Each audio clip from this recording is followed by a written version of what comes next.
Everywhere is Here, the museum as heterotopia in Mark Louis Higgins' Gold in Our Veins. As both artist and curator, Higgins, with the creative output of scenographer Gino Gonzalez, elevates the visual experience of his mixed media paintings by converting the museum's gallery into a 20th century Chinese warehouse, showcasing alongside paintings, actual artifacts and antiquities, connoting a variety of imagery found in Asian antiquity. Higgins himself selected these artifactual evidences of Philippine archaeological gold, indigenous textiles, and Chinese and Southeast Asian tradeware ceramics from the Ayala Museum collection. In the case of Gold in Our Veins, Ayala Museum becomes a liminal space, a heterotopia as Foucault coins, where the temporal, mental, and physical exist in a single representation, as a gallery is converted into a sensorial time warp of an opulent Southeast Asia. The museum acts as a counter site where all of these symbols are simultaneously represented, contested, and inverted.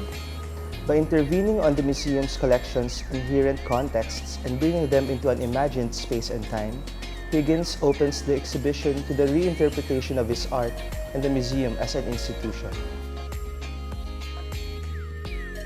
Nasaan ka na Marabini, drawing out women and comics out of the periphery. Kaching's panels were graced by smoking prostitutes who questioned the male gaze, cosmopolitan women who rejected decisions made by their patriarchs, and women in bikinis who enjoyed playful banter with their male counterparts.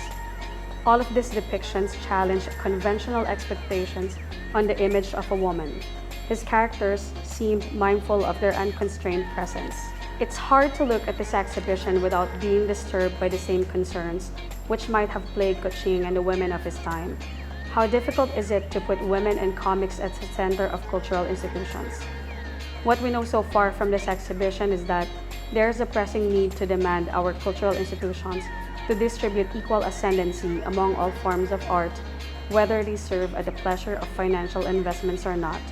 Moreover, the history of the plight of women's rights is long and lonely, even in mass-produced platforms and through uncontested cultural authority. Confrontation with gendered bodies in Southeast Asia.